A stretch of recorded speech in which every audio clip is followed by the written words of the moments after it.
بالنسبة للمرايات الجانبية، لو الجزء الخلفي للمراية اللي هو الغطا الفبر اللي بيركب في الخلف لو ده اتكسر فممكن تشتري غيره وتركبه بسهولة.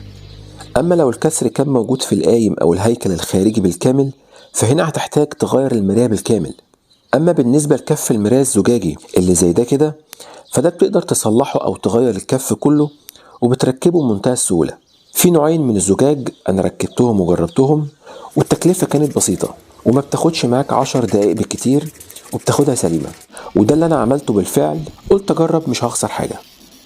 أنت أول ما بتتكسر المراية عندك لو هتشتريها جديدة بتروح للتاجر تقوله على نوع سيارتك والمراية شمال ولا يمين وبيديك المطلوب.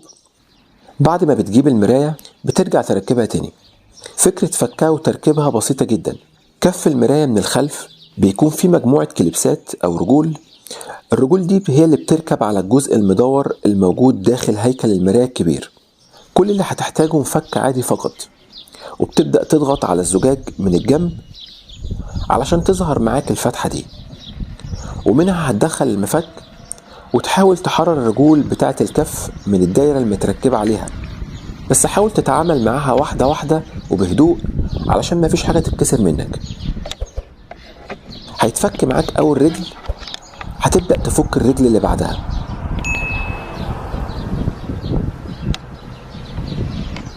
وهكذا لحد ما يتفك معاك بالكامل. طبعا المراية اللي أنا فكيتها دي أنا صلحتها عند حد بتاع زجاج ومرايات فاتح جنب البيت عندي، بس مش متخصص في زجاج السيارات. المراية دي للأسف جربتها في الرؤية وما نفعتش معايا، فرحت لحد بتاع زجاج سيارات فك المراية العادية وركب لي مراية بزجاج أبعاد، وهوضح الفرق بينهم بعد ما نخلص فك وتركيب المراية. التركيب هيبقى أسهل من الفك. هتظبطها على الدايرة بتاعتها وهتضغط عليها واحدة واحدة وبالراحة علشان ما تتكسرش منك.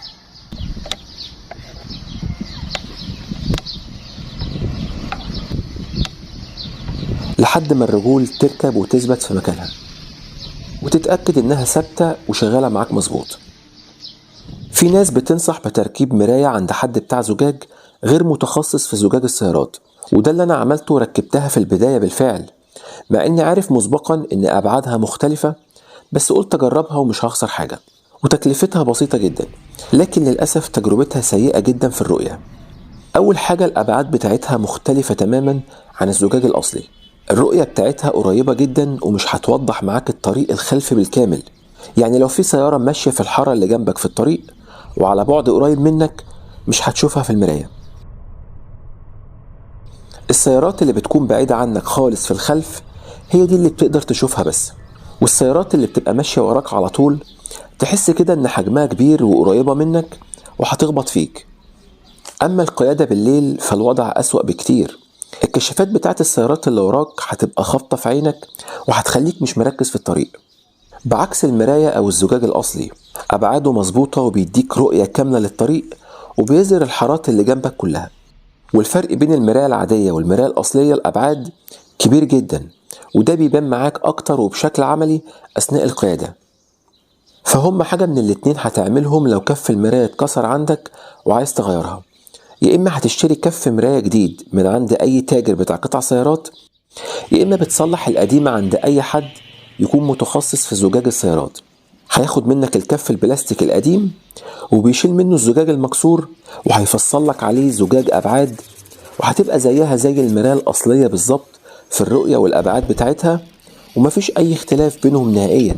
المهم إن الكف البلاستيك يكون سليم، ودي انت بتعملها في حالة انك عايز تكلفة اقل لان سعرها ارخص من كف المراية الجديد، وبتعملها كمان في حالة ان كف المراية لموديل سيارتك يكون ناقص او مش موجود عند التجار، فبتصلح القديمة وتفصل لها مراية. بس خلي بالك لو المراية القديمة عندك موجود فيها سخان للزجاج، السخان بيكون موجود داخل الزجاج نفسه، فهنا مش هينفع انك تعمل واحدة تفصيل، وهتضطر انك تشتري كف مراية جديد علشان تستفيد بسخان الزجاج اللي بيكون موجود فيها. المراية العادية تكلفتها هتبقى حوالي 15 جنيه تقريبا. المراية الأبعاد تكلفتها هتبقى متوسط 100 جنيه.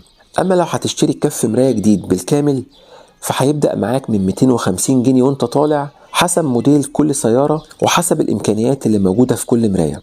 والأسعار دي بتختلف من وقت للتاني.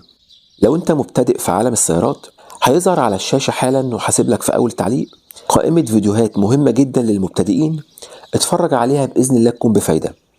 أتمنى أكون وصلت معلومة. لو الفيديو عجبك لايك للفيديو واشتراك في القناة وفعل زر الجرس عشان يوصلك كل جديد.